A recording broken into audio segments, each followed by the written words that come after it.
Over thinking से कैसे बाहर आए, ये देखने वाले हैं हम। तो सबसे पहले आप अगर ओवर थिंकिंग में हो तो आप बीटा स्टेट में होते हो।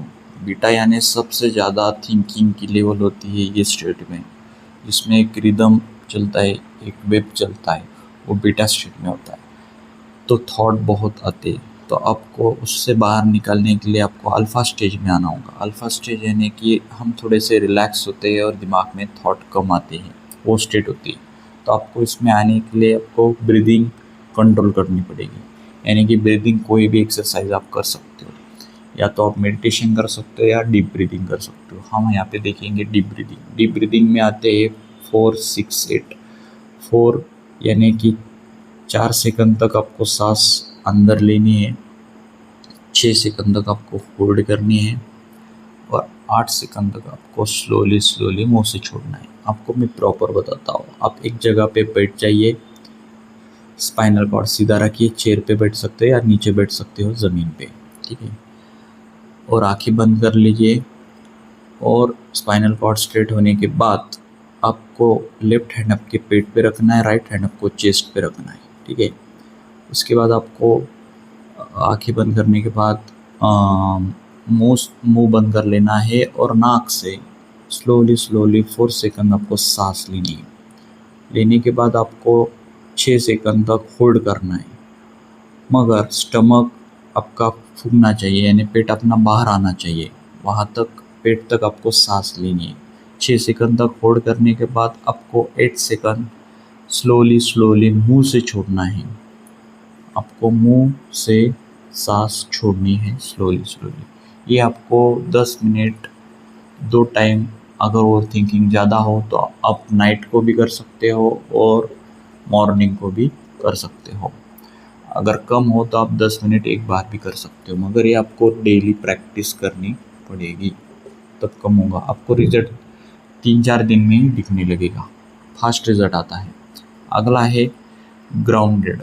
ये ग्राउंड थ्योरी जो है, इसमें क्या होता है, आपको 5 सेंस जो हमको है उसको इस्तेमाल करना होता है, जैसे कान, नाक, ठीक है, नोज़ वगैरह सब। तो देखिए, पहले हम करते हैं अपने जो आइज़ है, इन आइज़ जब भी आपको थॉट आए लगने, तो तब आपको आँखों से 3 चीज़ों को अच्छे से ऑब्ज़र्व करना है कि क्या क्या चीज़ें मुझे दिखाई दे रही है।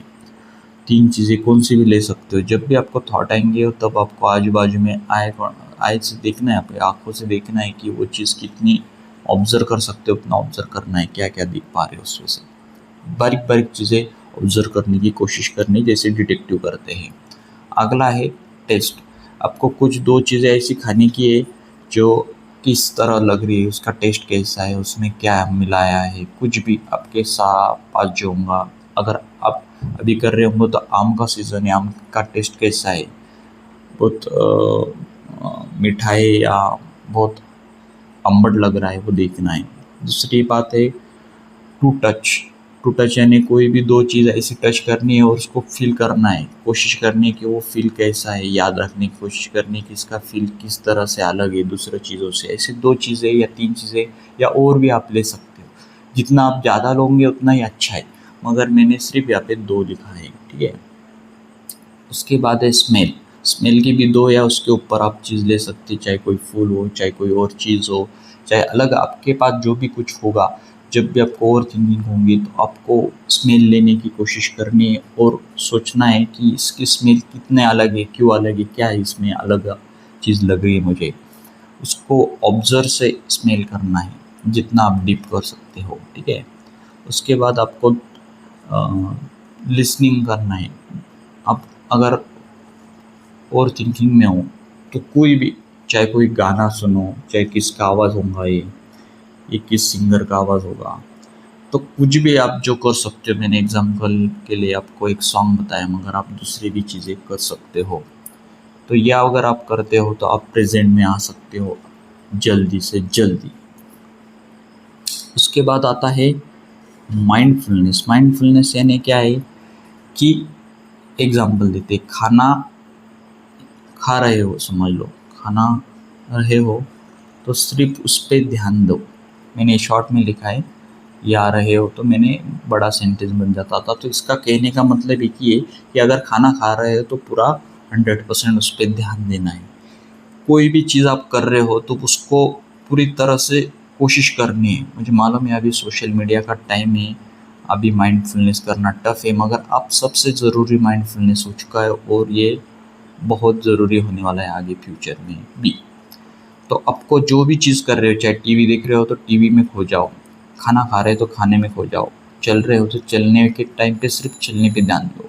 ये प्रैक्टिस से पॉसिबल है, एक एक दो दो मिनट से प्रैक्टिस आप कर सकते हो, तो आप इसमें परफेक्ट होने लगेंगे और आपको दिखने लगेगा कि आप कभी भी ओवर थिंक में नहीं फंसोगे।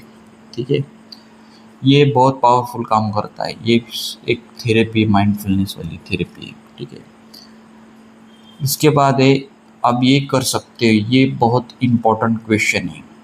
कौन सा? जो मैंने यहाँ लिखा था वो रुक गया था, मैंने यहीं पे भी लिखा है नीचे। ये बात कौन सोच रहा है? ये बात कौन सोच रहा है बोले तो ये आपको अपने आप को खुद क्वेश्चन करना है कि ये बात कौन सोच रहा है। ये मैं सोच रहा हूँ कि मुझे आने वाला एक सोच है सिर्फ जो मैं सोच रहा हूँ। अगर ये बार बार आप क्वेश्चन करते तो आपका माइंड उस सोचने में मजबूर होगा कि मैं सोच क्या रहा हूँ और क्यों सोच रहा हूँ। तो कौन सोच रहा है ये थोड़ा सा है, मगर आप कर पाए तो अच्छा है, इसमें से बहुत रिजल्ट भी आते हैं थिंकिंग को। तो ये पूरा है, तो इस तरह से आप ओवर थिंकिंग से बाहर आ सकते हो।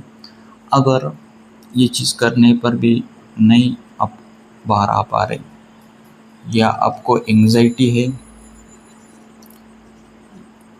या आपको स्ट्रेस है, या आपको रिलेशनशिप प्रॉब्लम है, तो बायो में लिंक दिए, आप उससे मेरे साथ 1-to-1 का सेशन कर सकते हो। अब तक आपने वीडियो देखा इसलिए धन्यवाद। Thank you so much.